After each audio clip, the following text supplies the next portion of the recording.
To close out the year, I'm rewinding and bringing back the most popular and most listened to episodes of 2024. I'll be back with new episodes on Monday, January 6th. But in the meantime, here is today's Best of Rewind episode. This week on the podcast, I'm bringing you segments of a recent interview I did with Jeremy Kyle.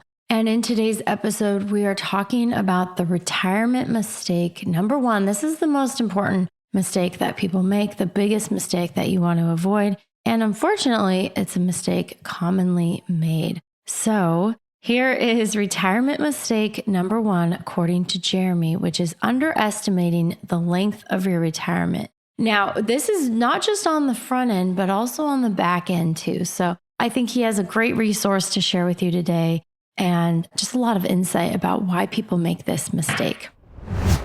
Jeremy, thank you so much for being here on the Retirement Quick Tips podcast. I'm super excited to have you today. And we were talking about the three biggest mistakes that people make as they plan for their retirement, as they enter retirement. And so I'm so excited to have your perspective on this very important issue. Why don't we just get started? What would you say is the number one mistake that people make as they're planning for their retirement or as they're transitioning into retirement?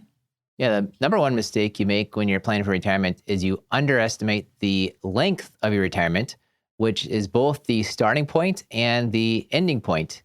There's a lot of research that shows with the starting point, whenever you think you are going to retire, you're likely to retire about 3 years early. So when you're planning your retirement and you think, I'm going to retire at this specific age, I'd encourage you to be ready 3 years ahead of time. And then on the opposite end of how long will your retirement last, well, that's your life expectancy. When might you die on average? And on average, you underestimate your length of time by 3 to 5 years. So an easy way is just take whenever you think you're going to start retirement, think when you're going to die, and just add 3 years kind of on to each of it. So subtract 3 and add 3 to both ends.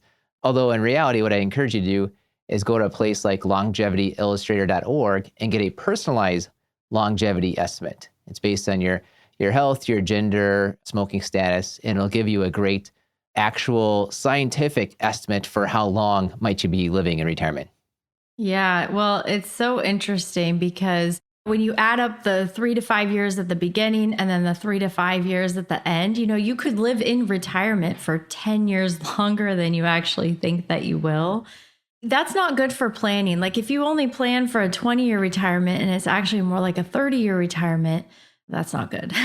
And I read a Wall Street Journal article about this just the other day where people's perception, they think that they're going to retire at 65. But the actual typical age that someone retires across the United States is more like 62. But 3 years, even on the front end, there's a lot of planning that goes into that. Is like, okay, well, if I retire at 62 instead of 65, what adjustments do I need to make? And I think that's kind of what you're talking about there. Yeah, that's exactly it. You're probably planning on 65 to 85. In reality, it's more like 62 to 92. And so 30-year retirement's more likely what you need to plan for, not just a 20-year retirement. So what kinds of things should people think about if they're going to retire earlier than they planned? What should they be doing? One part of it is just whatever you have in your spreadsheet as your age, just subtract 3 years. You think you're retiring at 60, make it 57. That'll just help out in your planning. But then in reality, when you've got your investments set up to not retire for 3 more years, you probably have more risk than perhaps you ought to have. So it's not just about make your spreadsheet be ready for retirement, make your investments ready for your retirement 3 years ahead of time. If you're retiring next week instead of 3 years from now, you would probably change your investments. You would probably have more interest rates, more short-term, more stability than if you didn't think you were going to retire for 3 more years. So you probably want to get your retirements ready 3 years ahead of time, which means bringing down the risk. Yeah, that's a really good point. Because I'll have clients who have surprise retirements. I had a lot of that in COVID. I've had a few clients who in recent years who have been laid off later in their career. So they're plunged into this unexpected early retirement. And usually what we end up doing is kind of reworking their investment portfolio. But you would want to do that gradually rather than all of a sudden. So it creates some extra challenges. You're right, when your portfolio isn't set up for that plan to retire maybe a little bit earlier. That's exactly it.